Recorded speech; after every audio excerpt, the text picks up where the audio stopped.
Após a invasão de Tito no ano 70 d.C., durante a Grande Revolta Judaica, Massada, que fica na Grande Fortaleza Natural, se tornou a última resistência judaica contra os romanos.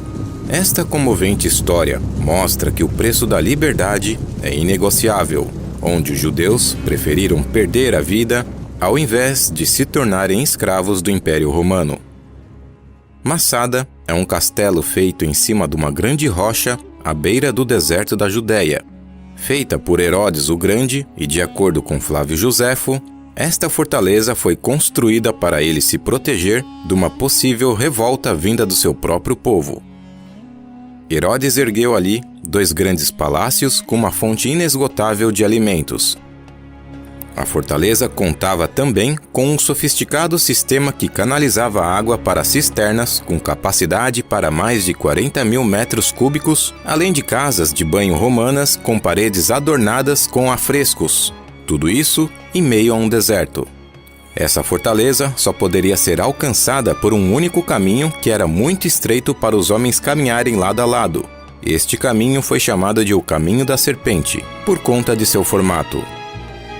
Após a morte de Herodes o Grande por volta de 4 a.C., seu sucessor e próprio filho, Herodes Arquelau, herdou todo o seu reino juntamente com Massada.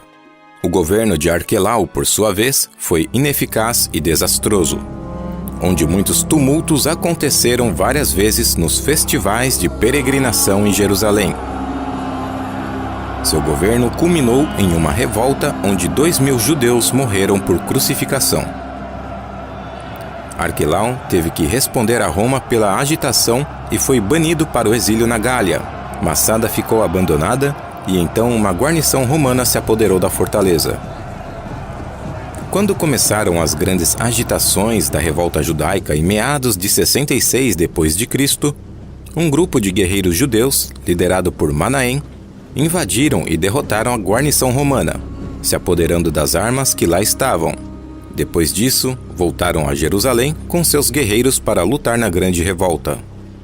Com Massada vazia, muitos judeus encontraram ali refúgio, cerca de 960 pessoas ao todo, segundo o relato de Flávio Josefo, numa tentativa de escaparem dos romanos. Estes judeus foram liderados por Eleazar ben Yair, sobrinho de Manaém. Enquanto isso, Jerusalém estava sitiada e posteriormente foi invadida e destruída pelas legiões de Tito no ano 70. Com os judeus derrotados, a cidade foi controlada.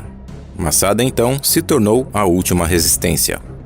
Os judeus que se refugiaram lá tinham tudo que era necessário para resistir por muito tempo: armas e comida para meses. Além de Massada ser um lugar praticamente impenetrável contra qualquer inimigo. Mas infelizmente, o inimigo não era qualquer um, e eles não contavam com a engenhosidade dos romanos. Lúcio Flávio Silva comandava a famosa Legião Décima Frenteses. Essa unidade foi fundada por volta de 40 a.C., pelo herdeiro de Júlio César, para lutar ao seu lado na Guerra Civil Romana nos últimos dias da República. Lúcio Flávio marchou com a legião até a fortaleza com mais de 8.000 soldados e 6.000 escravos judeus entre homens e mulheres. Sitiando o local no ano de 73 d.C., os romanos construíram ao redor de Massada um muro de cerco de circunvalação, que se estendia por 11 quilômetros ao redor do Planalto Montanhoso, apoiado por uma série de acampamentos fortificados para os soldados. Eles esperaram a rendição dos judeus por cerca de 3 meses. Porém, os judeus não tinham a mínima intenção de se renderem, pois no forte não tinha falta de comida. Então, como eles não desceram, os romanos tomaram a iniciativa de subir. Para chegar até a fortaleza pelo caminho da serpente era extremamente complicado, pois nem ao menos 2 soldados poderiam andar lado a lado durante o trajeto, tornando-os alvos fáceis. Após falharem em romper as muralhas pelo lado leste, mudaram a estratégia e resolveram construir uma rampa pavimentada para chegar até o topo. Este audacioso projeto usou milhares de toneladas de pedras e terra. Semanas e meses se passaram até a finalização da rampa, e os prisioneiros judeus eram usados para levar um fluxo contínuo de águas e mantimentos para os campos. E de acordo com Flávio Joséfo, esta rampa possuía cerca de 100 metros. Construíram também uma enorme torre de cerco, revestida de metal, e com ariete para bater nos muros. A audácia de todo esse projeto, tanto da torre de cerco quanto da rampa, deve ter impressionado os judeus que, ao acordarem toda manhã, viam a rampa cada dia mais perto deles. Todo esse trabalho durou 2 meses. Durante a construção da rampa, os judeus atiravam pedras para atrapalharem os romanos, e conseguiram. Porém, não esperavam que os romanos, a partir de então, retomassem a construção com escravos judeus na frente. E ao verem isso, não puderam continuar a atirar pedras, pois iriam ferir seu próprio povo. Ao subirem a rampa, a guarnição da torre de cerco atacou alvos dentro da fortaleza com projéteis e balistas, obrigando os defensores a recuarem da muralha.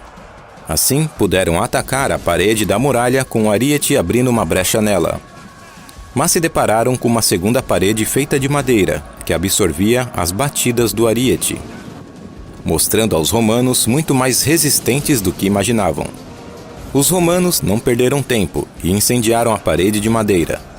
Joséfo diz que a essa altura já era noite, e os romanos queriam evitar qualquer tipo de conflito à noite e deixaram para invadir a fortaleza pela manhã. Eleazar, naquela noite, olhando toda essa situação, fez um discurso comovente. Caros companheiros, há muito resolvemos não nos tornar escravos dos romanos. Fomos os primeiros a nos revoltar e somos os últimos a lutar contra eles. Ainda poderemos morrer de maneira gloriosa, juntos ao lado de nossos queridos amigos, deixando nossas esposas falecerem antes que sofram qualquer tipo de abuso e nossas crianças antes que experimentem a escravidão. Mas primeiro vamos destruir nosso dinheiro e a fortaleza pelo fogo, e vamos nos desfazer de tudo exceto de nossa comida, pois eles serão testemunhas de que não fomos vencidos pelas necessidades, mas segundo a nossa resolução original, a de que preferimos a morte do que a escravidão. Os últimos sobreviventes dentro da fortaleza escreveram seus nomes fragmentados em cerâmica e sortearam para que o escolhido pudesse matar os seus companheiros e depois, por último, lançar-se sobre a própria espada.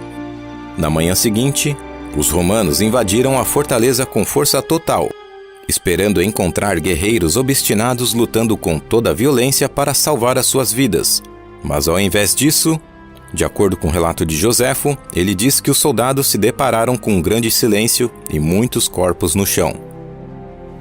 Quase 8 anos após a chegada dos romanos em Israel para suprimir a grande revolta, os judeus foram derrotados, mas lutaram e resistiram bravamente até o fim. Hoje, Massada é reverenciada em Israel como um símbolo de resistência e heroísmo, que em parte desempenhou um grande papel na formação de uma identidade nacional.